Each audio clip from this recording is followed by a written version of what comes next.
Hello देशवासियों, आप लोग क्या कर रहे हैं?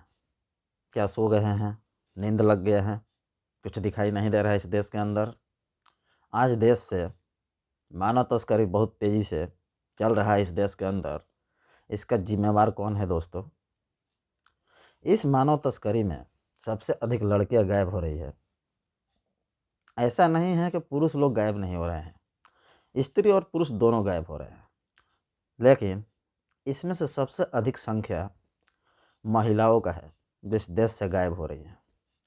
आपको पता है कि 2014 के बाद से इस देश में क्या क्या ड्रामा चल रहा है। इस देश में ड्रामा ऐसा ऐसा चल रहा है कि पूछिए मत। और इस देश के लोग भेड़ हो गए हैं, भेड़। सिर्फ सोने का हाल जानते हैं। आज इस देश में बीजेपी सरकार जब से आई है, इस देश में बहुत कुछ चल रहा है, मगर इस देश के लोग इतने अंधभक्त हो गए हैं बीजेपी के चक्कर में कि पूछिए मत। आज इस देश में बहुत ऐसी क्रियाएं हो रही है जो 80% बनाम 20% चल रहा है इस देश के अंदर। इस देश में रहने वाले 80% जो लोग हैं, जानते हैं इस देश के क्या हैं? ये 80% वाले इस देश के गुलाम हैं। मैं ये बात इसलिए बोल रहा हूँ कि ये जो लड़कियाँ गायब हो रही हैं, उसमें सबसे अधिक जानते हैं किस माइनॉरिटी के लड़कियाँ हैं? ये SC ST और OBC की है। आखिर ये गायब करने वाले कौन लोग हैं? आखिर ये लोग गायब कर रहे हैं, तो आखिर ये लड़कियां जा कहाँ रही है? मानव तस्करी इस देश में शुरू हो गया, बताइए। देश कर्ज में चला गया, बताइए। फिर भी इस देश के अंधभक्तों को कुछ दिखाई नहीं दे रहा है, ना दिखाई देगा। अगर इस देश में दोबारा अगर अंग्रेज भी आ जाए और इस देश को गुलाम बना ले, फिर भी इस देश के लोग जानते हैं क्या कहेंगे? मेरा भारत महान। अरे तुम्हारा भारत महान था, अब तुम लोग इस देश को महान नहीं रखे हो।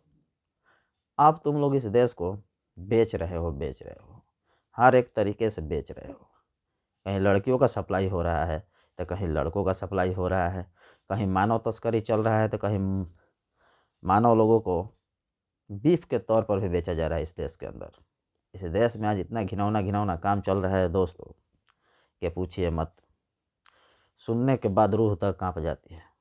लेकिन नहीं, इस देश में रहने वाले ये जो 20% हैं, देश को ऐसे रास्ते पर ला करके खड़ा कर दिए हैं कि ये देश कराह रहा है, दम तोड़ रहा है धीरे धीरे ये देश। तो मैं इस देश में रहने वाले 80% वालों से ये कहना चाहता हूँ दोस्तों कि इस देश को फिर से आज़ाद कराना पड़ेगा। यह देश फिर से गुलाम हो चुका है। अब कैसे गुलाम हुआ है आप लोग देख सकते हैं। इन लोगों की मानसिकता देखिए, इन लोगों का अपना मानसिकता देखिए, ये लोग कैसे देश को तोड़ रहे हैं। पहले तो ये लोग हिंदू मुसलमान करते हैं, दूसरे नंबर में किसको चुतिया बनाते हैं? हिंदुओं को चुतिया बनाते हैं इस देश के अंदर। और ये हिंदू लोग किसी भी नेता को अपना समझ करके, जानते हैं क्या करते हैं? ये हिंदू लोग किसी भी नेता को अपना समझ करके देश को तोड़ने का काम करते हैं। मुझे तो एक बात समझ में नहीं आता है दोस्तों कि खाली आप लोग मुंह से ही हिंदुस्तान को अपना कहते हैं, मगर इस हिंदुस्तान के लिए आप लोग कुछ करते नहीं हैं। तो मुंह से कहने से हिंदुस्तान आप लोगों का हो नहीं जाएगा।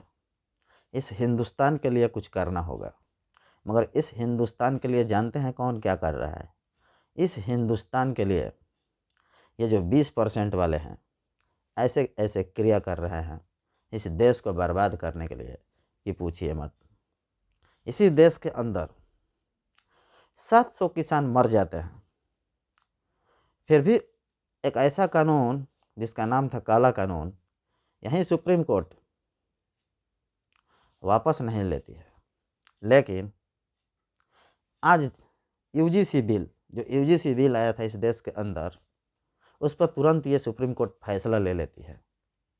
क्यों ले लेती है? तुम लोगों को समझ में आ रहा है देशवासियों कि इस देश में क्या चल रहा है?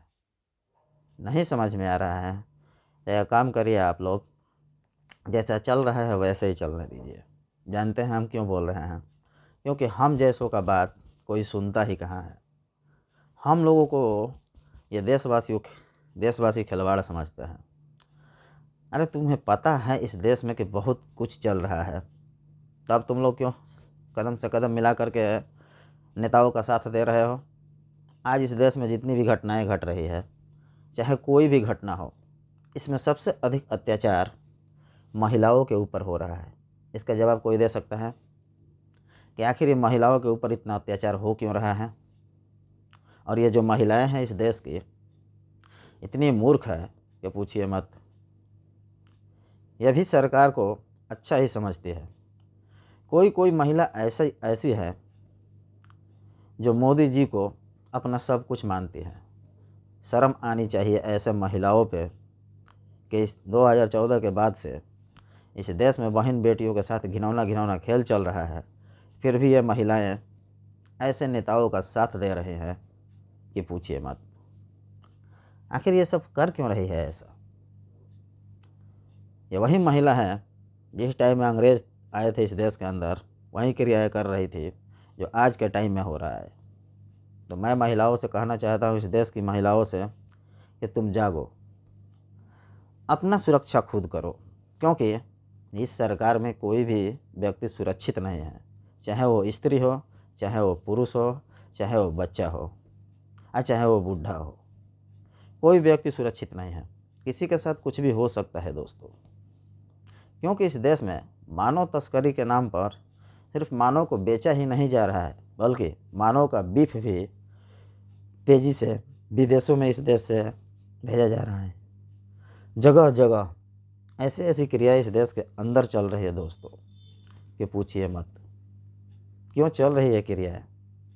आप लोग 1947 के पहले का भारत देखिए और 1947 वाले बाद का भारत देखिए। खाली नाम के लिए इस देश के लोग आज़ाद हैं, मगर आज़ादी के नाम पर कोई कुछ नहीं कर रहा है। क्या करेंगे ये लोग। सरकार तो जानती है कि इस देश के लोग भेड़ है। मैं इस देश में कुछ भी कर लूँ, कोई कुछ नहीं बोल सकता है। और इस देश का जो सच्चा व्यक्ति है, जो सरकार के प्रति आवाज़ उठाता है, उसके ऊपर FIR होता है, उसे यहाँ से गायब भी कर दिया जाता है। उसके साथ कुछ भी हो सकता है दोस्त। तो आप लोग जागिए, जागेंगे तभी देश आगे बढ़ेगा। अगर नहीं जागेंगे तो ये देश फिर से गुलाम हो गया है, और इसे आज़ाद कराने के लिए एक और लड़ाई लड़ना होगा। अगर इस देश में 80% वाले रहना चाहते हैं तो उसे तो जागरूक होना ही होगा, क्योंकि इसी देश के अंदर बिना एग्ज़ाम का 88% ऐसे लोगों को जज बनाया गया है कि ये जो 80% वाले हैं, इन लोगों को हुलिया टाइट हो जाएगा। इस देश में जगह जगह, चाहे सुप्रीम कोर्ट हो चाहे हाई कोर्ट हो, हर एक जगह पे ब्राह्मण लोग जज बन करके बैठे हुए हैं। UGC कानून जो सरकार ले करके आई थी, उसमें कौन सा खराबी था, इस पर रोक लगा हुआ है। ये जो निचले कास्ट के लोग हैं जो आज इस देश से गायब हो रहे हैं, जो SC ST और OBC है, उन्हीं के ऊपर अत्याचार हो रहा है इस देश के अंदर।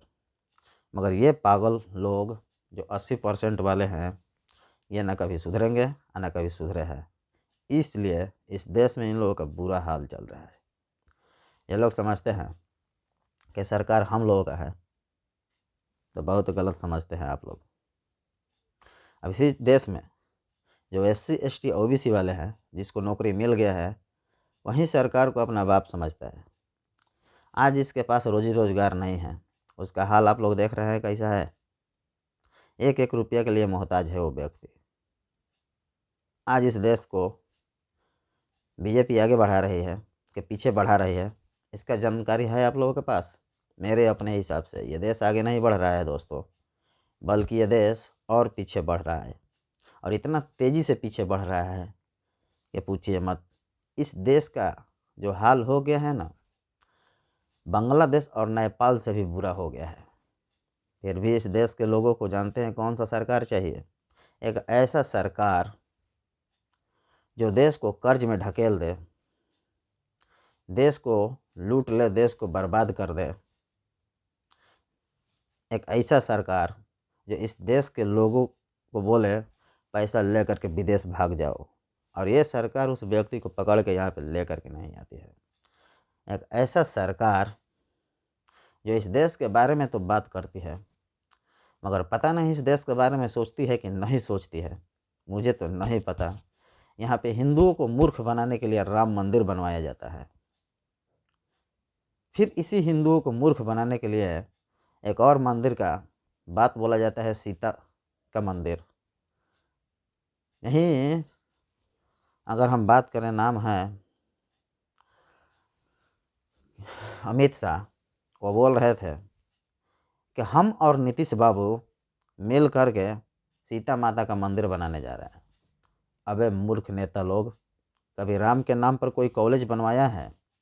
कभी राम के नाम पर कोई स्कूल बनवाया है? कोई राम के नाम पर कोई ऐसा संस्थान बनाया है इस देश के अंदर जिससे कि तुम लोगों को सीता माता का मंदिर प्यारा लगे? मंदिर मस्जिद बनवाइए, उससे कोई मतलब नहीं है, लेकिन लोगों को मूर्ख मत बनाइए आप लोग, क्योंकि नेताओं का काम मंदिर मस्जिद बनवाना नहीं होता है, बल्कि देश को बनाना होता है।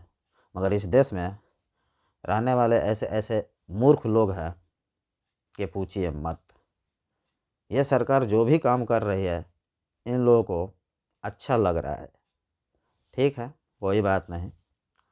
आप लोग इस सरकार का साथ दें, देश को बर्बाद करवाएं, देश को लुटवाएं, बहन बेटियों की इज्जत का ख्याल ना रखें। आगे हम कुछ नहीं बोलना चाहते हैं।